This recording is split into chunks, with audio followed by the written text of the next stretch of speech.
Bismillah. Hello and Yali Madad. My name is Fatima Hooda, and I will be the moderator for today's Critical Conversation. The Critical Conversation series has been conceived as an ITREB USA initiative aimed at engaging the entire Jamaat, but with a focus on 18 to 40-year-olds. The series aims to explore the critical questions of our time within the context of our faith. Before we begin, I would like to read a land acknowledgement.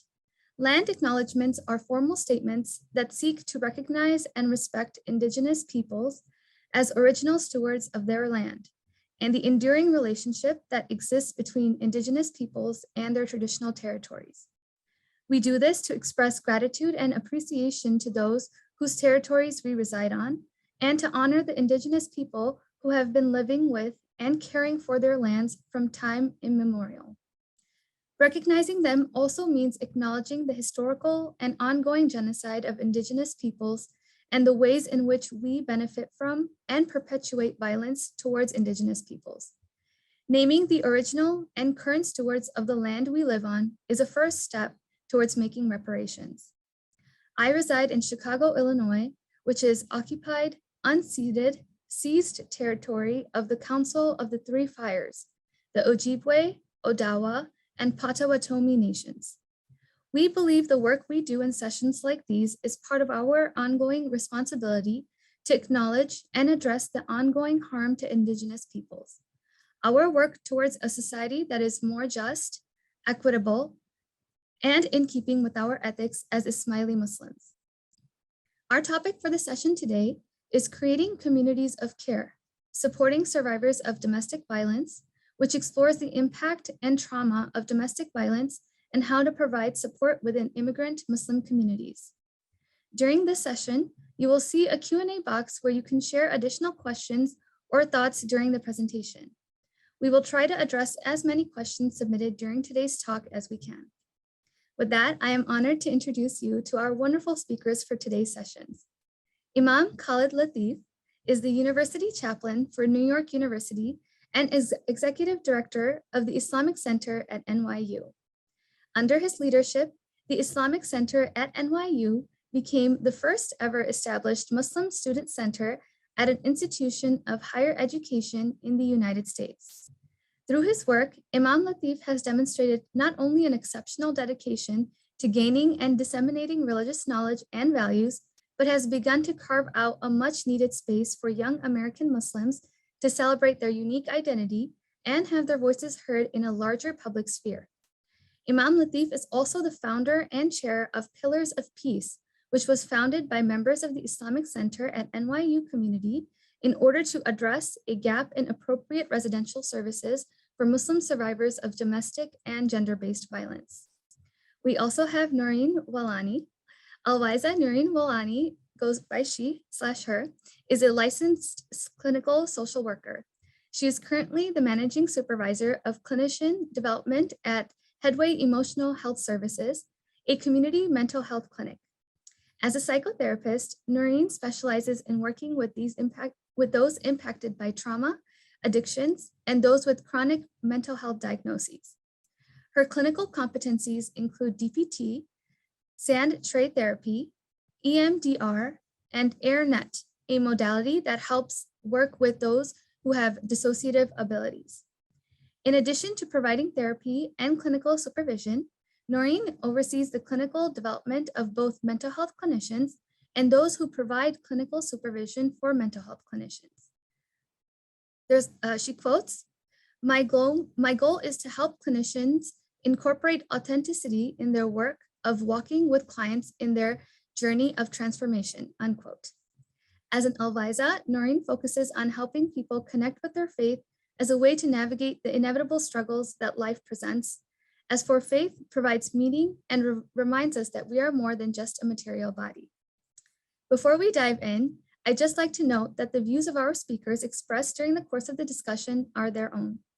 Let's then turn to our conversation. As we begin, I would like to ask you both, what are healthy relationships? What does our faith teach us about healthy relationships? So anyone can go ahead first. After you. No, insist, please go for it. You can start us off. So one of the reasons I think it's important to start with what are healthy relationships is it's one of those things that we don't always talk about as a community. Oftentimes we learn how to be in a marriage or in a relationship based on what we've learned and the tools that we were given. And so when we talk about topics like domestic violence and we talk about like what's healthy, what's unhealthy, when we talk about what's toxic and what we talk about is what we would like to see things, it's important to start with what we want to see and then talk about where does that get impacted? How do we get off that? And so when we talk about healthy relationships, it's important to remember that one of the ways that we are healthy is when we treat our partner with dignity and respect. When we enter into a relationship with this idea that there are two humans, right? So one of the things we talk about in our faith is like the Imam talks a lot about contracts, entering into contracts. And this is this idea of a relationship. It's a contract. It's a relationship between two people and there's an agreement. And the goal is to be respectful and to be kind. There's that dimension that I like to talk about because that is one of our foundation of our faith. The other piece about talking about healthy relationships is really reminding ourselves that conflicts happen. And the closer we are, the more there's going to be conflicts in a relationship because you have to do things together. And one of the things that can get in the way is when we don't know how to communicate around those conflicts. So sometimes conflict occurs because people get to a point of a breakdown in communication and they don't know what to do. And that can lead into poor communication style. There could be yelling, there can be scorekeeping, there can be all of those things. And so when we talk about those types of arguments and conflict, that's not what we're talking about when we're talking about domestic violence, right? Those are the times that we're talking about like a breakdown in a relationship because of a lack of communication. And then how do we help people engage in topics that are emotionally charged? When we talk about domestic violence, we're talking about something different. And I know that that's going to come up as a question, so I'm going to hold off on answering that part, but really kind of continue to focus on healthy relationships are something that we learn. They're not something that we simply know. As humans, we are born not knowing everything, and we learn from our families and our communities. And so part of being in a community is learning from each other what it means to be in a healthy dynamic. And so as a community, when we learn about what's a healthy relationship, we actually can support and encourage that. So one of the things I like to focus on when we talk about healthy relationships is that it's not done in isolation. There is a role for a community, for a family, for a system to support those. So, Imam Latif, what are your thoughts? Yeah, I think principally one of the ways that we can understand what something is also by identifying what it's not. And I think at times terminology consciously or unconsciously becomes very subjective to the individual because we're very subservient to language, and ideas such as love, mercy, compassion, they're not taught to us as concretely as we learn other matters. So the way somebody taught us 2 + 2 = 4, did we learn what a healthy relationship, or the word healthy in and of itself, qualifying relationships, do we learn it in the same way, right? And we know the meanings of things through the names of things. So, the word live stream, laptop, we all have a baseline definition that we're working off of here. If I say to you, certain terms, we commonly all understand what their definitions are. I don't have to say to you, can you hand me the cellular apparatus that connects me to a mobile network of millions of people around the world? I say, give me the phone, and you know what a phone is. But if we all have distinct understandings of what love really looks like, or tranquility, or respect, or dignity, and there's ambiguity there, it creates a challenge. And I think naming specifically what is unhealthy, as well as naming specifically, well, what are healthy characteristics that deepen in our understanding, not just on the theoretical, but an individual is then able to recognize both within the other as well as within themselves, hey, I'm bringing toxicity, or that the other, my partner, is bringing toxicity here. And I think utilizing as a starting point a sense of reflection that says, how did I even learn what a healthy relationship looks like? You know, what did I get exposed to that helped me to determine that? I remember the first time I spoke at a university in Texas more than a decade ago on a topic similar to this. A young woman came up to me after, in front of the whole audience. She was kind of in a daze. And she said to me, as if she was trying to understand, you know, are you telling me that it's not okay for my father to hit me? And you try to then think within her frame of existence, what does a healthy relationship mean? You know, and what has her experience been in that regard? Or I had students who, you know, not to stereotype, but come from particular backgrounds culturally as children of immigrants. And they say, we expect that our husbands are going to be unfaithful to us because we know that the men in our families, the elders, they're not faithful to, you know, my aunt, my mother, so-and-so, such and such. It's creating now a distinct understanding of what's becoming normative, but that then is also becoming misconstrued as being healthy. And how does that come into play, right? It's not used religious text as a basis by any means, but it then now perpetuates itself cyclically. And so we sit down in gatherings like this and we start to name that, you know, somebody betraying you, disrespect, bullying, harassment, abuse in any of its forms are clear indicators of a deep unhealthiness. And we're not talking about incompatibility or people being distinct individuals, fully autonomous, but what are just clear red flags? And then at the other end of it, what is healthy and how do we drill down definitions of those that say, well, what does it look like to have respect? What does it look like for that to be mutual? Where is there an understanding that this is a fully autonomous human being that has their own consciousness and we're coming together to create a dynamic and I'm bringing only of myself to it. But I think those fundamental blocks become key in extrapolating more, well, what do these words mean so that we're now recognizing their presence and using them as actual metrics, if that makes sense. Mm-hmm.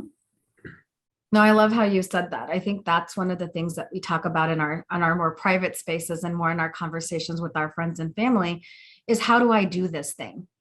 And I think that that's part of the struggle is that we don't want to talk about these things because the assumption is that, oh, this is really basic.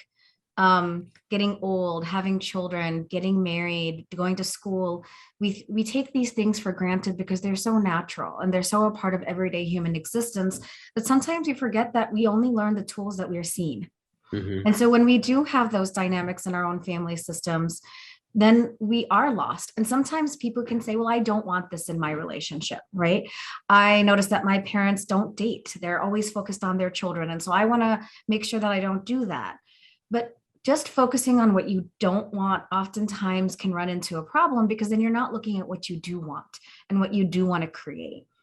And so asking this question for me is a great way to start this conversation is because talking about what we don't want doesn't help us figure out what we do want things to look at. Okay, I don't want to yell at my spouse. I don't want to hit my children. I don't want to hit my partner.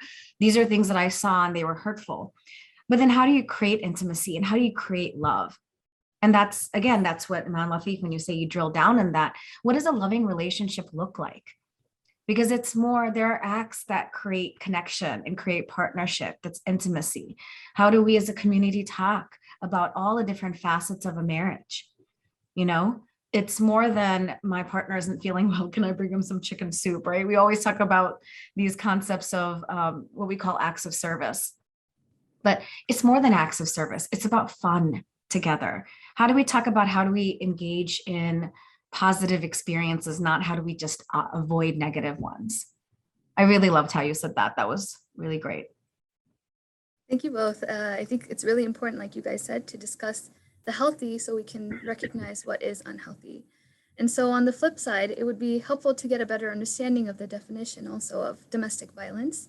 What are the different types? What are the different forms of domestic violence? So if you guys would like to talk a little bit about that.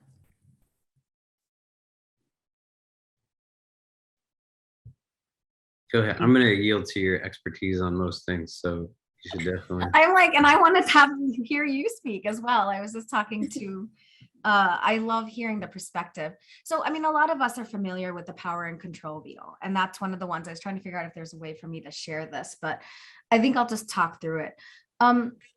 What happens is that it's through the lens of power that we understand domestic violence. And so when we think about it, domestic violence happens on a spectrum. A lot of people know about the cycle of violence, right? So what you have is you have this kind of period of there it's calm, and then there's these heightened tensions. This is when people will oftentimes talk about feeling like they're on the edge, things are building up. You'll actually watch people who have been in a cycle long enough that this is when they start to worry about making the other person frustrated or upset. But the tensions keep rousing, and then you have some sort of event. Typically, the first time it happens small. It can start off as emotional abuse or verbal abuse or just kind of mean. And then that's what we would call like the rupture of the hit. And then that will follow with because there's like some tension that gets diffused when that builds up. And then there's this repair, right? This is the period where people will say, oh, we get flowers or we get gifts or we get the apologies and then they're like, okay, this isn't going to happen again. But then that cycle starts again and you have that tension again. And usually what you find is that the violence increases. Right? One of the things that's really interesting about power and control is that people oftentimes talk about why don't women leave? That's one of the things that everyone talks about, but it doesn't happen suddenly. It happens over time. We expect to be in a relationship to make compromises. We expect that, hey, things are going to change and I'm going to have to accommodate people, and we're used to that. And so when you first start off, if you think of freedom as like, I have 10 different things that I can do all the time. And, I'm going to stop doing this one thing because it really seems to bother my partner. That didn't seem like that big a deal. You know what? It helps avoid conflicts. I don't want to do this. I'm going to continue. Then the second thing, and the second, and the next thing you know, you're down to 3 or 4. And at that point, you're scared, you're tired, and you're fearful. And there's all these different ways of talking about it. You can use coercion and threats. You can talk about using intimidation, emotional abuse, isolation, denying, minimizing, and blaming, using children, using privilege. There's all these different ways, and they look different, right? They look different if you're in a heteronormative couple. They look different if you're in not. They look different if you're in a partnership age. All of those things start to come into play. And in each case, what you find is that the person who's experiencing the abuse starts to believe that if they just didn't do this, then that outburst wouldn't happen. And then that gets over time worse. And so when you look at domestic violence, you're looking at a cycle that gets worse. And you're looking at things chipping away slowly. And before long, you're looking up and you don't even notice. It's like, when you talk about if you take a frog, if you put a frog in the hot water, the frog's going to jump out. But if you put the frog in a water and you very slowly start to warm it, it won't notice and it'll actually boil itself before, and it'll never jump out. And that's a lot what domestic violence can look like. So I don't know, Imam Latif, what would you like to kind of join? I know there's so many ways to look at this. Yeah, I mean, I think in recognition that within that frame of domestic violence, intimate partner violence, gender-based violence, people use a lot of different kind of framing labels to identify. But that main root of control and power that you're discussing, that essentially becomes the basis now of the inequitous nature of the relationship. You have the perpetrator of violence that is seeking to exert control over the individual that they are now abusing. And the forms in which that can come, I think, are very important to understand, because physical violence in and of itself is definitely one aspect of it. But there's a multitude of ways that individuals can be abused. You can have emotional abuse that I think is pretty self-explanatory, but can also become a key segue into as you said, a pathway to physical abuse. Somebody is berating you, belittling you, putting you down constantly, talking over you, interrupting you, mocking, ridiculing. It's a problem. You can have financial abuse, right? We've seen numerous individuals who, for example, are immigrants who their husbands will hold on to their passports, their residential documents, well past their visa status. We work with legal teams under a policy called WAVA that helps women who have now challenges around immigration status, but their husbands essentially say, you're not supposed to be here, and we're going to control like flow of money to you. So if you want any food to eat, you want to be able to buy basic necessities, not even just clothes and things to that extent, but just fundamental toiletries, soap, deodorant, everything is in a state of kind of control. You can have sexual violence and sexual abuse, right? And marital rape is a thing that unfortunately I think many individuals are not in recognition of, that it's not something that just takes place outside of the scope of marriage as a union, but you can be married to somebody and still have deep elements and presence of sexual assault and sexual abuse, where consent is still a necessary component to intimacy in any capacity. I think it's important in a conversation such as this to also recognize the presence of spiritual abuse, and that quite often becomes rampant within religious communities. Becomes one of the harder things to combat, where you can have parents who leverage religious texts to be spiritually abusive of children. You can have religious figures and leaders or religious leadership, community leadership, that has no accountability for actions and transgressions against individuals in the community for a variety of reasons, but fundamentally it still fits into a much needed understanding of this kind of broader conversation that we're having, that spiritual abuse definitely exists, and it's something that we have to have a consideration of, especially as a religious community and a minority community at that. And so I think a recognition that it's inclusive of physical violence, it's inclusive of raising a hand on somebody, but there's also so many different facets and aspects to it. I think the only other thing that I would add in here is to recognize that, in any relationship where there's two involved, it's not something to undermine in any capacity, that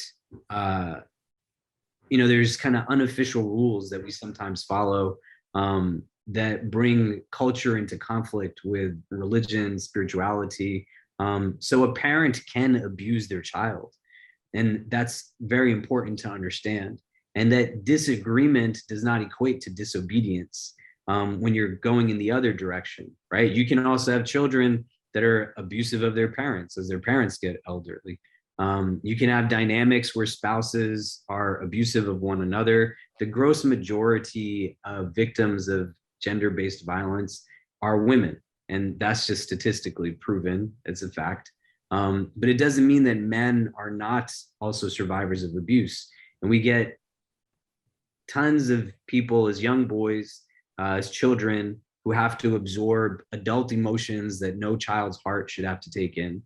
They deal with trauma constantly, whether it's parents abusive of one or the other, or abusive of the children themselves, challenges around sexual violence, sexual assault, and then absence of spaces of talking about gender and kind of gender norms in a way just makes it that much more insularized. But the idea is to recognize that there are numerous relationships that come into play when we're talking about this more broadly. And then the last thing that I'll say here, I know I said the last thing was the last thing, but when we're talking about it too, there's not really like as many conversations that should be happening societally. And so when we just try to understand the way that many of these things happen, even on a kind of rhetorical level and an academic level, I work at a university. I work at New York University. I used to work at Princeton University. We have entire departments that are identified. Ethnic studies tends to be about minority experience, right? Gender studies tends to be about experiences, again, dealing with women for the most part, right? And why I say this, and we can go through other departments, is that the majority privileged demographic doesn't get analyzed as much as it needs to. And the recognition of where that privilege then goes unchecked, and there's consequently then a control of narrative or an absence of narrative that doesn't really discuss in any capacity, what does this look like? How do I know that I am kind of being in a place where I'm abused? And then dissonance, as you were saying, it becomes just highly prevalent because nobody goes into a relationship thinking that somebody is going to abuse them in some capacity. And so they'll start to create self-doubt. Maybe I need to love more. I'm not caring enough. I'm not doing this enough. I'm not doing that enough. And it's just creating more and more internal agitation and trauma because you're left in this place where there's an absence of resources, people to speak with. There's not a real recognition of where do I go to in the first place. And you're just like spiraling downwards, downwards, downwards. We just leave a lot of people hanging on their own, unfortunately, in all of these buckets of abuse. I'm glad that you brought up the systemic pieces, because I think that's in part and parcel of also what frames this struggle, right? So a lot of times we do talk about women as oftentimes being the person who's receiving the abuse. And that in part in nature is that what we label as abuse. Oftentimes we get the more tangible, right? Even when I work with children, tangible abuse, physical abuse, sexual abuse, those are the very easily recognizable forms of abuse. Emotional abuse, neglect, gaslighting, which is this behavior in which someone acts a particular way and then you almost deny their reality. And so say you're telling someone you're being mean to them all the time. And so every time you hand out, like you pick up your chappal, you're going to hit them with it. And then one time you pick up the chappal and they flinch and you're like, why are you responding that way? I was just going to ask you if you could put my chappal by the door. And when you have those dynamics, that's gaslighting, because then that person sits there and is like, God, am I overreacting? Am I crazy? And that also is a form of abuse. Oftentimes this dynamic of men as being the perpetrator oftentimes leaves out the fact that women can also. And so when we look at same-sex or intimate partner violence there, we do struggle with not wanting to see that happens. And so oftentimes that gets downplayed. The other piece that we see is there is a systemic societal view. And when we talk about that, we don't talk about the dominant culture. We also don't talk about the ways that we perpetuate certain tropes that actually damages men and damages that. And so we don't talk about male toxic, the toxic male culture or toxic masculinity. And so we talk about what does it mean to be a strong man? What are the things that you're taught from a very young age about what it means to be strong and capable and valuable? And so then what happens when those things get challenged? I mean, I'll hear stories about people having kids and in the culture, the boy will start playing with the kitchen and the pots and the dishes, and the parents will feel uncomfortable and take those away from them. And they'll be like, oh, well, we don't want to do that. What does that teach them? What does it teach boys when they cry and they're told, no, you got to toughen up? What is it? What do they learn and that's the piece that I really look at, because you start to see that when we look at domestic violence, it's systemic. It's not one person being bad. Like we want these binaries of this person is good, this person is bad, but we almost have to go back and trace this journey of where did this come from? Right? I mean, now people have shortcuts. So what's this mental health? Well, because, this is what they saw. So this is what they did. And then what happens is it becomes like, oh, and that's true. That's accurate. It's accurate that what you witness, you repeat, because those are the tools you've learned, but it also minimizes the systemic aspects of it. If you look at our movies, look at some of the historical movies, even look at the movies that are coming on now, we tend to talk about what it means to be a strong man. And what happens if you have a partner that challenges that, right? I mean, I see this all the time. I do not like cooking at all. Like, and my husband does 100% of it. And it's never failed. It never fails that people bring that up as a point, you know, and it's supposed to be a point of shame for me is how it comes up, and a point of like, oh my God, he must put up with a lot.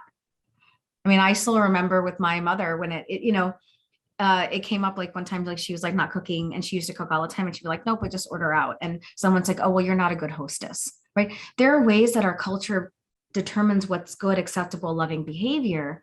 And then what happens if someone's acting in a way that's opposed to your concepts or your ideas of what's loving behavior, or in a way making you feel like your power is being undermined?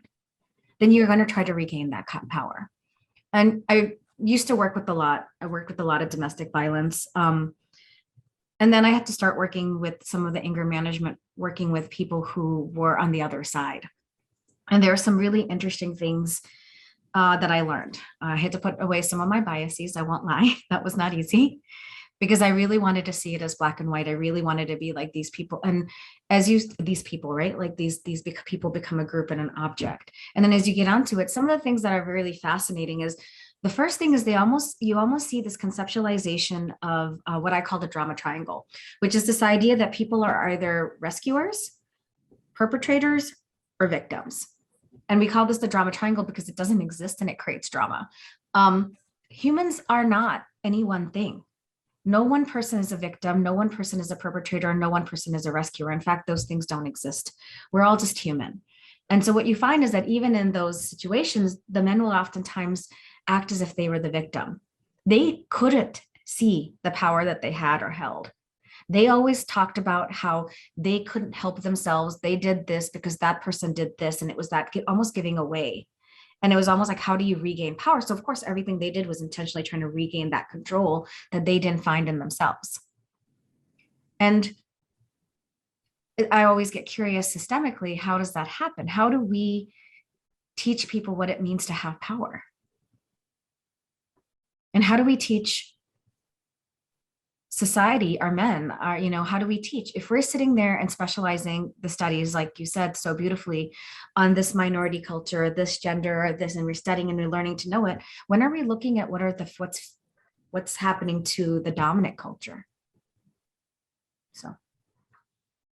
Absolutely. I think those were both great points you guys brought up. In discussing, I kind of want to get a little bit more nuanced here. We talked about what a healthy relationship looks like and what possible forms of domestic violence or abuse looks like. I want to talk about the nuance between conflict, toxic relationships, and domestic violence. How can someone recognize whatever interaction that they're having falls under one of these three or a spectrum? So if anyone has any thoughts about that.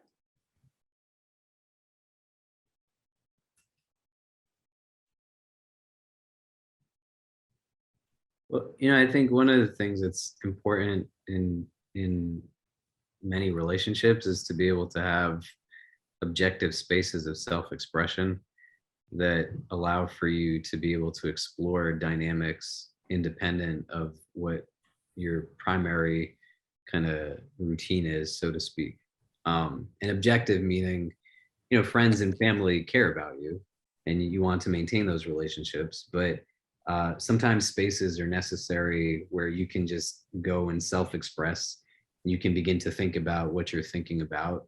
And it's not always solution orientation that you're being met with, but there's empathetic listening that is a listening to understand as opposed to a listening to respond. So that you're now in a place where you're able to start to distinguish what is conflict, what is a toxic relationship, what is abuse. I think where and how, from the outside looking in, it can be very easy to sometimes identify what is like an argument between people versus what is abusive tendencies. But to get the person who's in the midst of it to be able to recognize is where sometimes that becomes a challenge. And it's hard, it's not easy. You can say it with a lot of privilege that, well, you build self-care, you have kind of counseling that you seek, regular kind of places of interaction. I would also say that you want to err on the side of caution, and you want to not try to undermine something that, especially if you're in it, or someone's coming to you and you don't know how to accurately name it, that you want to assume that it's the worst case rather than assuming that it's not that big a deal, right? I was just in Houston a few weeks ago, where the community out there asked me to come to help with some processing spaces and healing space, because there was an instance of domestic violence that led to then a murder suicide. A husband, killed his wife, her mother, and their 4-year-old daughter before he took his own life. And people were just, how do you process something like this? How do you deal with something like this? And the challenge comes in, I think, in large part where you have too many people who can intellectualize somebody's struggle, and they start to have a conversation where this woman, is trying to go to as many resources as she can and trying to figure out what to do, and was just meeting numerous walls. And we don't want to attribute it to being a rarity, even if it's the lowest common denominator. God forbid we're in a place where we have to wake up to something being a potential consequence, when there's innocent lives that are now lost and taken. And you can imagine that for every story that we hear, there's thousands that we're not hearing. And then there's that many more who are just living in real hell every day, because there's not a recognition of, well, what do I do? And, you want to shift the paradigm, right? Because there's different individuals that can be spoken to in a conversation like this. There's the person who's the survivor of abuse, and there should be zero expectation that that person on their own should have to be able to navigate the kind of, 3 categories, right? If they're in the circumstance, it shouldn't also be on their shoulders that they have to figure it out all on their own and deal with everything by themselves. There's the abuser themselves, right? That one could make an argument, well, you need to talk to people, but I think there's accountability mechanisms that have to be put in place when you're identifying the distinction between conflict and toxicity and abuse. It's not just, again, on a theoretical, but if you abuse somebody, this is what will happen to you.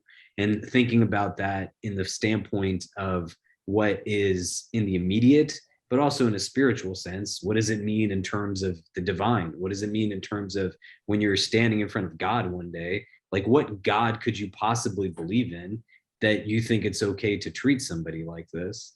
And then the third category, which I think is probably the most crucial and critical, is going to be like a broader community that can choose to either be upstanding or bystanding, and you want to train individuals to be upstanders, to not just be in a place where they're now in this, I didn't know that this was this or that. It's not that you didn't know, it's that you didn't care to know, and you can't be in a place where there's any way to mince words, that if this is happening directly in your community, and of the people who are logged in here, likely somebody who is in a place where they're dealing with abuse in some capacity. You have to take it on yourself to learn what resources you can refer them to locally, what services you need to put them in touch with. You don't want to just give people also blanket advice if you have no idea what you're talking about, right? If you can't make a distinction between these 3 groups of things, somebody comes to you, it's not, well, I don't know what to do, but hey, I'm here with you. We're going to figure it out. Because you could set up somebody or something, and it just becomes not just a matter of inconvenience to you, but it's their life, that they're going to try to take what you're giving to them and mesh it in some way. I think one of the other things that's really key from the framing of your question is that it acknowledges that there is an existence that is also highly problematic. Yeah, I'm going to argue with somebody. That's the dynamic of a relationship. That's not what we're talking about. When you get to places of toxicity and you get to places of abuse, there should be zero tolerance in certain situations, that is not in a place where our goal is to just keep people together who shouldn't be together, but we're in a space where we're recognizing these are actual people's lives that are at stake, and we don't want to play games with people's lives. Do you know what I mean? So definitively, like, if you don't know, like, you can go on YouTube, go on Google, talk to like our sister Noureen, who does this professionally. So you sit down and you learn, what are signs of abuse? What are signs of an unhealthy dynamic? How do I play a role as a real supporter or ally of somebody? And then from the individual, thinking about it on an institutional level, right? I don't believe I was given a platform to be self-serving. And so in the last 17 years that I've done the work that I do, there hasn't been a week where I haven't met at least one, if not upwards of a dozen women who have men in their lives who have no idea what it means to be a man. And when you're in a place now where you don't have access to things, that's one thing. But when you have access to networks, people with skills, wealth, the ability to build something, you now have to decide, why am I not doing it if I have the capacity to do it? And so that's where we move to say, well, these are things that are happening. It's now not just an academic kind of conversation, it's happening. And as we grow as a community and we bring people together, what are we bringing them towards? One of the first social services that we sought to build in our community was a domestic violence shelter, a holistic domestic violence agency that provides assistance, not just residential services, but also financial empowerment, job training, counseling, creates an opportunity for legal advocacy, mediation, support for asylum seekers, everything that you could think of across the board. We anticipate it growing to an $8 to $10 million a year nonprofit, but that's what it needs. And that's what you have to like think about, this specific question of, how do I understand it? You understand your role as an individual, and then you understand as an individual, why was I given what I was given in the first place? And how do I then take that to build something now that challenges what's systemic, that's not going to be an individual taking on something that's institutionalized, but I build robust institutions rooted in the ethics and values of my faith tradition that are indicative of the fact that not only God exists, but this is a God of mercy, a God of love, and it's a God that I can still have hope in, right? When you're just trying to survive, you can't dream, you're in a place where you're literally just trying to figure out how to get to your next day. And it can't be on the shoulders of the person going through it that they now have to figure out, like, what is happening to me on my own. And as a community, like, we definitely have the resources and the skills. It's now just tapping into like the need for visionary leadership and empowerment to get behind key individuals to build what's necessary to be built. And then professionals can come in and be like, this is not something that anybody needs to be a part of. So the everyday person is not making judgment calls that they might not be equipped to. And the right people are coming in to train us, to help us to be what part of the process we need to be to get people the help that they need. You know what I mean? Does that make sense? Mm-hmm. I think you really speak to the macro needs of a community and a society when we're addressing something like this. The response isn't just on an individual level. It's a multi-systemic response that requires creating opportunities and safe havens to what you've done. I'm going to flip and talk a little bit about the micro, since you did such a really good job of us addressing those macro components. I think on an individual basis, these are the questions that anyone who's having a conflict in their relationship is always asking themselves. We know that it doesn't feel good.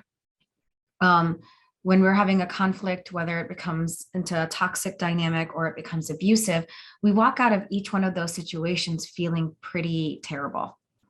And so when someone comes to you from a perspective of feeling pretty terrible, the first thing we do is we just listen, because that validation piece is really, really key. If someone's telling you, I got into this really, really huge fight and I feel pretty bad, it's hard to sit with that distress And so it's very easy for people to want to jump in and try to give it an explanation or try to give it meaning or try to be like, it's okay or not okay or this or that.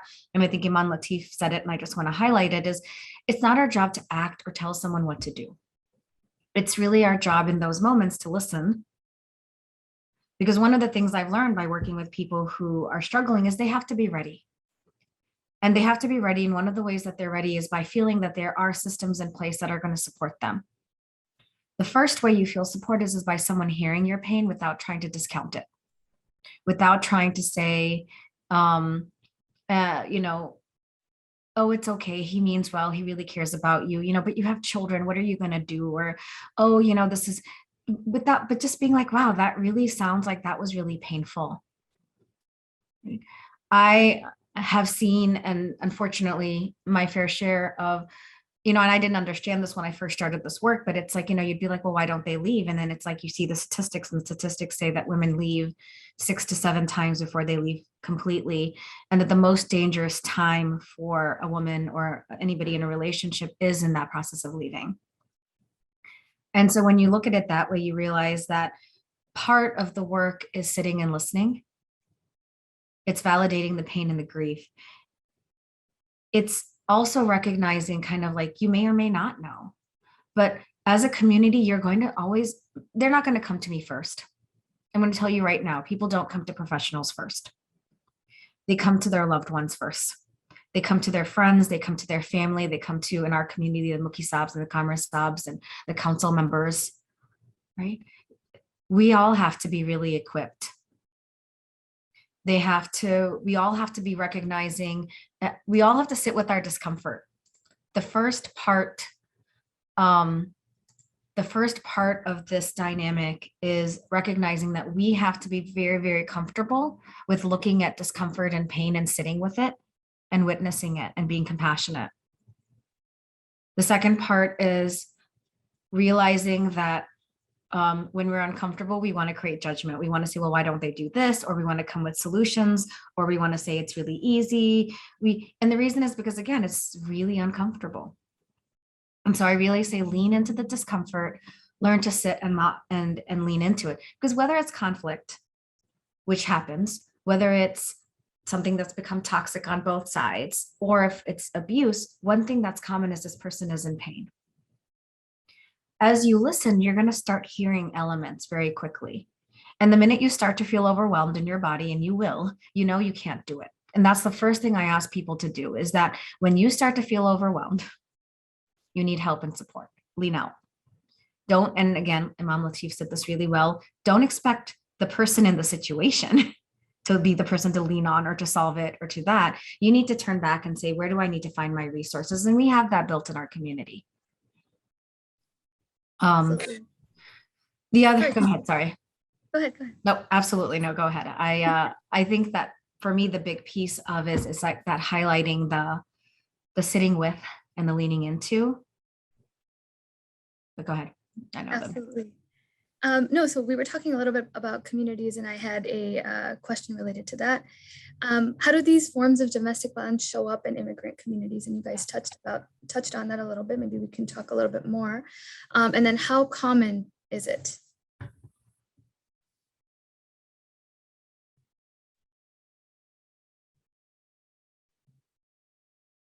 I think every form of abuse shows up in immigrant communities, and it shows up in every community, right? And I think you spoke really well too about like the immigration, concerns, the holding status. There are some that are definitely unique to immigrant communities. I know that some of the things that we talk a lot about in even in mental health is that oftentimes BIPOC communities have the same experiences as the majority, but it's almost more intense and higher because of the systemic oppressions. So I'm sorry, I did cut you off there, but I just thought that some of the pieces that you had mentioned earlier really points to how an immigrant community struggles more. If you're not documented and you're in an abusive relationship, are you going to go to the police? when you talked about VAWA, the Violence Against Women's Act, oftentimes that operates and functions on you holding accountable and taking to the court of law the person who is the abuser. But that puts you in danger, because what happens if you don't get believed? Right? And then you're looking not just at a relationship, you're looking at whether can I continue to stay in this country. And so many women in our community are put in that position of their husband will say, well, if you tell me this, and if I get deported, then, you know, what'll happen to the kids? What'll happen to us? I'll get kicked out of the country, but I'll make sure you get kicked out too. You know? Yeah, I agree. I mean, I think and you can build off of that depending on what part of the country that you're in. There's language barriers with resources. There's an absence of literature. The systems that are in place are underfunded to cater to the broader kind of, cities, municipalities, let alone now individuals that are coming in that might not be able to just have people communicate effectively with them and understand the nuance of what they're bringing to it. I think when we're talking more broadly, one of the challenges that can come up though in labeling something is that it's easy then to say, well, that's not applicable to me because I come from, an educated background. I come from a background of, wealth. I come from, these kinds of credentials or degrees, or I'm a child of immigrants, or, we're multi-generational at this point. But fundamentally, to just be able to recognize as fact that this is something that very deeply impacts immigrant communities. And it comes in every form of abuse that you can think of, and you can see perpetuated. And I think one of the additional challenges that come in, similar to the ones that you were bringing, is that in our communities, people then somehow seek to validate it through religion. They make it seem as if this is something that is acceptable or permissible, and they'll somehow validate or justify it through religious language, even if there's an absence of religious text. And regardless of what type of Muslim you are, Muslims tend to be, a generalization I'm comfortable making, very devotional. And the high level of devotion, I think, is paralleled by a very low level of literacy. And that's not to knock anybody, but you don't need to know a lot to be Muslim in terms of what does Islam say about things. And the absence of information now starts to get held against individuals, where abusive behaviors are deeply justified and validated. And it creates a distinct conundrum because, how can I, say something to my father who abuses my mother, or my parents who abuse me? Because if they're upset with me, that means that God is upset with me, right? Like, no, this is not how it works. But you can manipulate text or manipulate experiences in a way that add in that prism. In New York City, where I live, you have distinct offices that are set up within the city, an office to combat domestic violence. You have family justice centers that are set up. You have a commissioner of immigrant affairs that ensures that things are put into practice in various languages and available, in different translations, etc. It's hard to penetrate local communities that are set up very insularly, and are essentially just a replication of quote unquote what somebody would find back home. And so the resources are there, but to break through the walls that would allow for somebody to even get to the actual constituent base itself becomes really, really problematic. And it then becomes, again, just something that you see happening over and over and over, because people aren't aware of what the resources are that they can avail themselves of.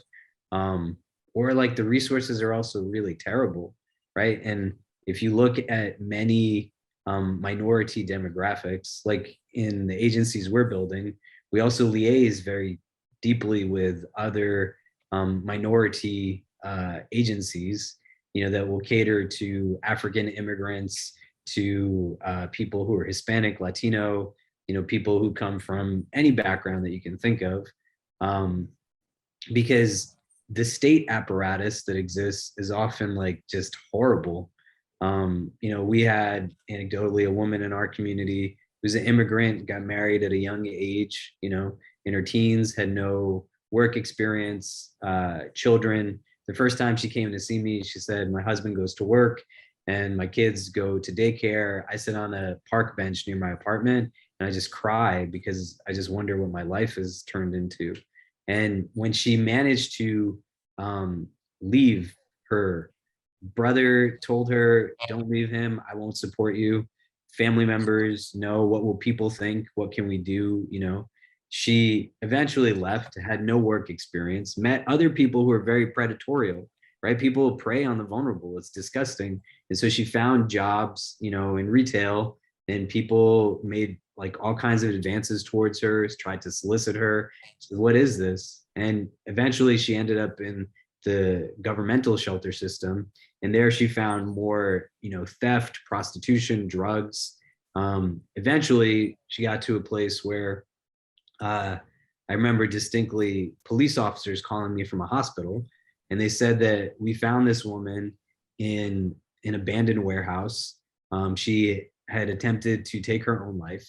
When she came to, she said, you're the only person that she knows that we could reach out to. And when I spoke to her, she said, I don't even remember doing what I did to myself. But she had now absorbed so much because everything was just a dead end.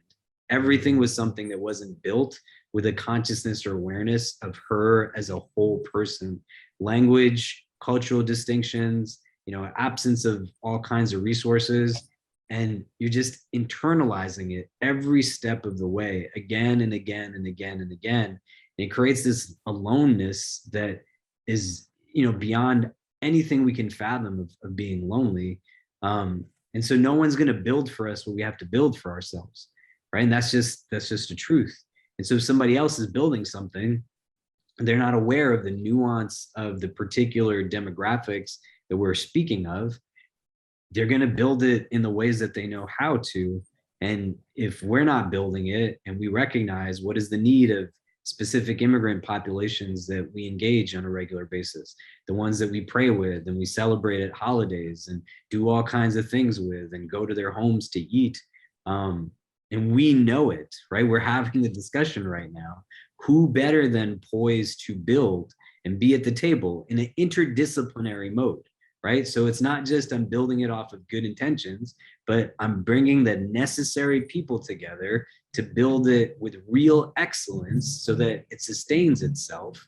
And it's then there so that when these other agencies have somebody that shows up to their door that they know they're not poised to support, they can call us and say, hey, this person came. The same way if somebody came that would be better suited to be in another facility, we call them and say, hey, you are better staffed and resourced to assist this person. You see what I mean? Yeah. Absolutely. Thank you both. Oh, Noureen, did you have a... No, I think to add to it, it's like, again, you do such a great job of talking about those macro dynamics. I think the piece to add to it is what can we do as a community on an individual basis? And I think some of those pieces is how do we start to normalize and create space for it? People feel alone because their community is against them. If they start to feel judged, if they feel like there's no room for me, if we start to say, if we're telling her, oh, well, what will other people think if you do this? Or, oh my God, how are you going to take care of your children? Or, oh, being single is such a bad thing. Or it's better to, someone actually told someone it's, a bloody roof's better than no roof. I mean, like, or going to someone with bruises and saying, this is what my partner did to me, and saying, oh, well, I don't think he meant it, right? It's also us creating space for there not to be loneliness. For that person to end up in the shelter, a lot of the community failed, right? We definitely need to, as a community, have structures in place to support those who are vulnerable, that they need to be of excellence, they need to be organized. But we as individuals need to make sure that there's a life for them to come back to.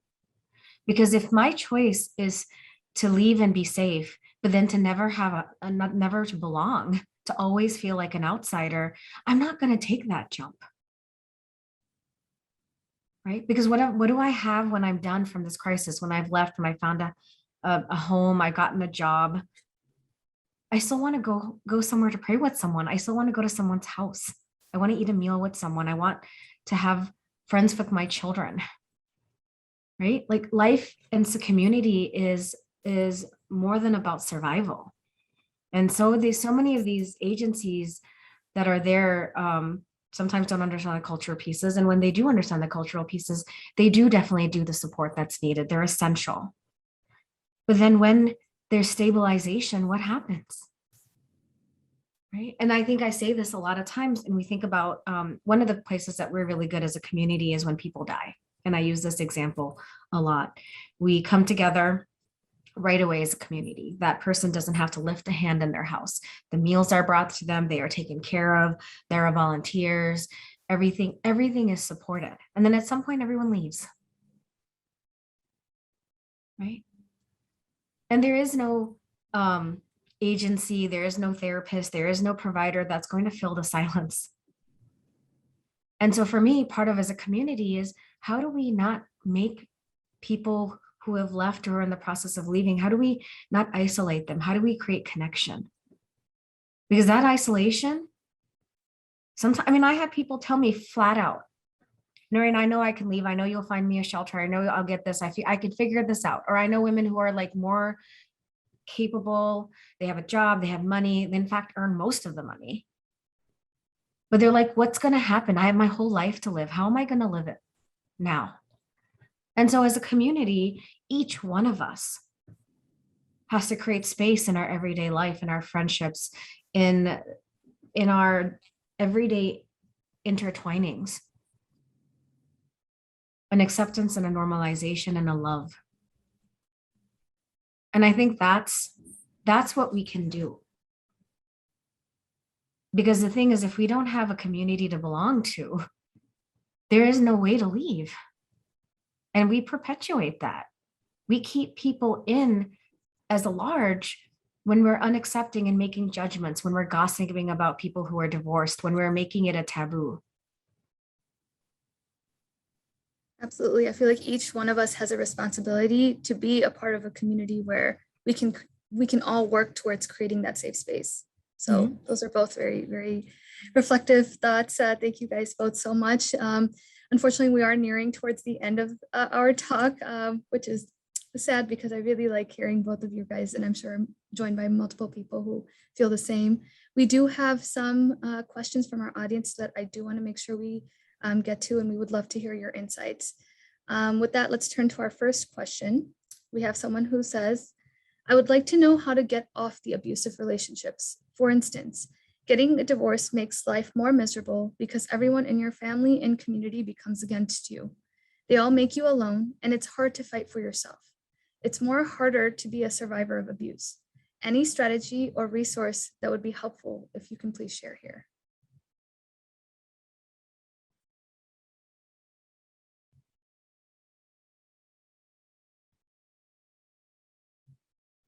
I mean, just off the bat, I think, some of these statements that get made, unfortunately, as Noureen was saying before, we give absolute meaning to them in ways that they're not absolute, right? The sky is blue, the grass is green. These are non-debatables. Divorce makes life more miserable is an unfortunate kind of idea that has perpetuated itself.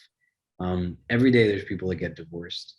And as a process, it's not easy, right? Divorce is statistically said to be at times more stressful than being incarcerated in some ways. But we're talking about in a very particular situation, somebody's in an abusive relationship. The goal should not be to be in a place where we compel or force or coerce somebody to stay in that relationship as if that's somehow better for them, because being a divorced person carries a stigma that is more burdensome than living in a house that's anything other than a home. And where and how we start to change the rhetoric around it and to recognize that relationships all have beginnings. Some of them need to have endings. Some of those endings can be amicable, and some of them are necessary, and some necessitate communal involvement, especially when there's circumstances of abuse. Where that's hard, it's not easy. And for the person who has to make that decision, I'm sorry if you have to go through it on your own. If I can be helpful in some way, whether you're in New York or elsewhere, happy to try to connect you to resources that can be helpful.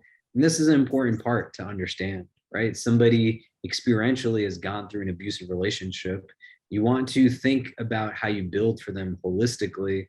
A woman in our community who's a survivor of abuse, she left that abusive home, and she now went to stay in the home of another woman in our community. And the woman who took her in came to see me a few days later, and she said, this is so uncomfortable, that, she comes into the house and just goes into her bedroom. She's very quiet. She looks like she's always just, ill. When I have company over, it's very awkward. She doesn't talk to anybody. And she's just in this place where, she doesn't realize how hard this is for me. And I love everybody in the community that I serve. And I said to this woman that, you're saying this is hard for you? She's getting used to just sleeping in a bed for the first time without worrying who is going to come in and in whatever state and just hurt her. Like, there's no other way to describe it, to physically harm her and hurt her. She's learning to become at peace with like silence, because silence is something that in her experience is always there before there's just now chaos and agitation. And so you're not supporting people as a matter of convenience. Like, if you're going to step up, you're going to have to see it through and recognize, again, with empathy, that there's certain things that people go through that you might not ever go through in your life. And there's certain things that people will see that you won't ever see. And so when you make statements with a consciousness that your words actually are bearing impact. And so sometimes it's better to just shut your mouth, right? In our spiritual tradition, the default is to be silent. It's not to speak. And you only speak when you have something good to say. And it's not that it justifies passivity on your part, that you're making a statement that somehow, in lieu of saying, I don't know, you're trying to save face, and you end up hurting the person more, right? So no, divorce is not going to make someone's life miserable. Divorce is actually an amazing mechanism to bring light and peace to some people's lives. And it becomes necessary in many situations. And in our communities, we should be encouraging people to be in a place where they have the support, a recognition that we're going to be there for them. If this is like a woman who is in a place where she doesn't know what to do financially, then you preemptively build a fund in your community that is stocked fully so that somebody who goes through this is going to get $10,000, $20,000 from you, so that they can go and put that money in their account and step away from a situation, have peace of mind, and start to rebuild for themselves, right? People have children, so you create a metric that recognizes the number of dependents that they have, that you're going to give for each dependent X number of additional dollars. Because people need food, they need shelter, they need clothing, they have actual lives that they're living, right? Our community was putting out micro cash grants during the pandemic. We raised about $7 or $8 million that we were distributing to people in need, and had a specific fund for survivors of abuse, because now people were stuck at home with their abusers. And we were giving micro cash grants out. You get an applicant in, or social workers, caseworkers would review it. From the time the application came in to the time you got a check was 7 days. And this was started before stimulus checks were being put out. People remember this, right? And again, the systemic part of the conversation, part of the systemic part of this is to make you forget things, or to be oblivious, or to erase like experiences, right? So all of these people were stuck at home with the people that were abusing them. We're giving them cash grants, $2,500 to get out on their feet, and then other support. But just think about this, right? If you have 1,000 people that you give $1,000 to, right? It's $1,000,000. And that's going to go to what extent to help somebody. And you're talking about somebody who is in a place where control is not just, I put a lock on the door. These are people who are locking up all of their personal documents, taking control of all of their bank accounts and credit cards, holding hostage whoever it is that they are allowed to talk to and not talk to. And then on top of that, you're going to inanely say to them, well, maybe it's better that you stay in that, because what would people say if you got a divorce? I mean, really, like, how stupid is that?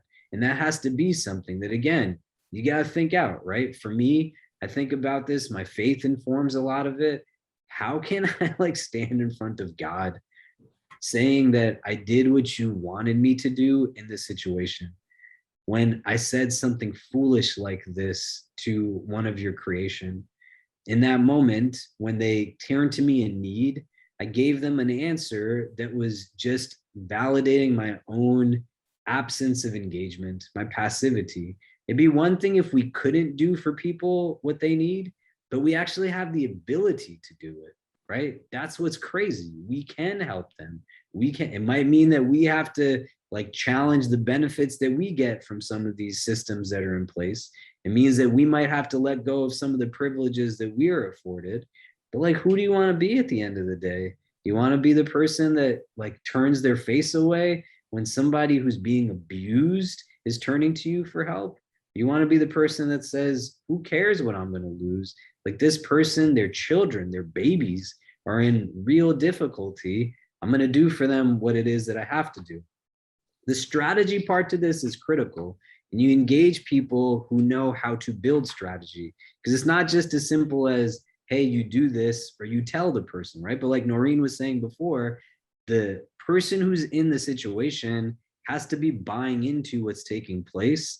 And then you build a strategy that makes sense for them in the long term, right? So that's not just, because the person who's abusing them isn't going to sit at home and be like, okay, well, I guess I can't do anything now. They're going to like try to come after them. They're going to try to find them. They want to retain control. They want to do whatever it is they can in their power to maintain power over this person. So there has to be sensibility to the strategy that's built out. And that's where professionals have to come in to ensure that all of the bases are being covered as best as possible.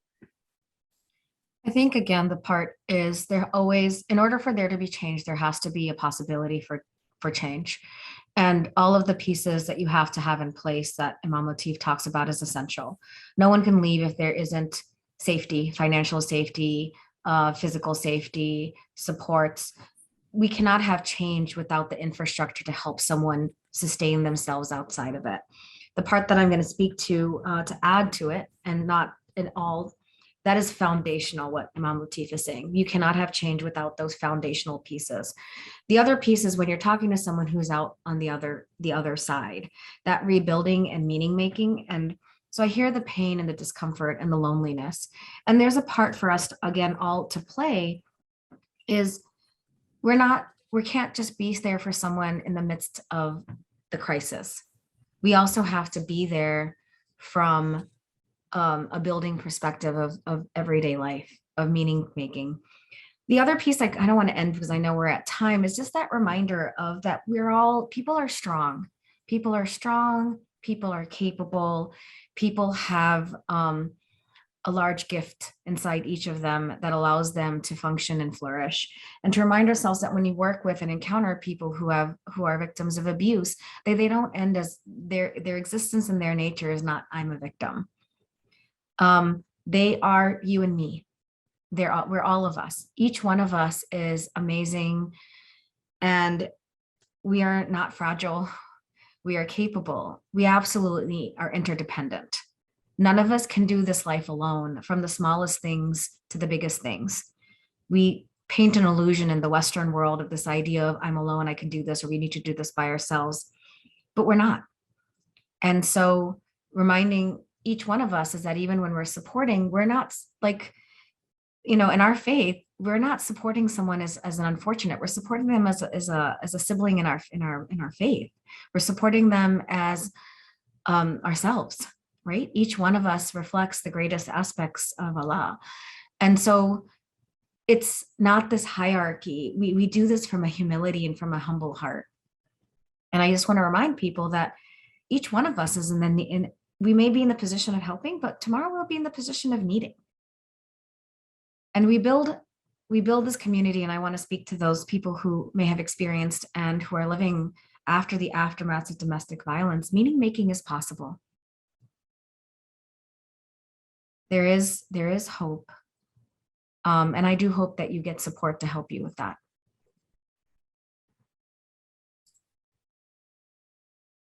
All right, thank you guys. Thank you both. We are so grateful that you guys provided perspective today and helped educate us on the topic of around domestic violence. It's a very expansive topic, but unfortunately today we are out of time and we won't be able to take any other questions.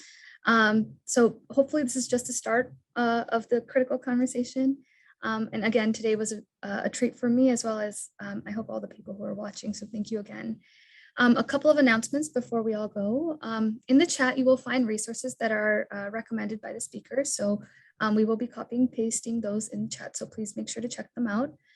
For the recording of this conversation and past conversations, please visit the Facets of Faith page on the.ismaili USA.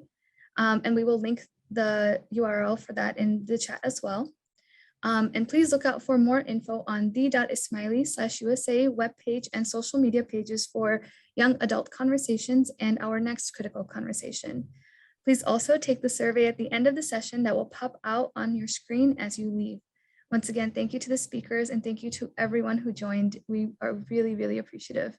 Thank you and Yali Madad.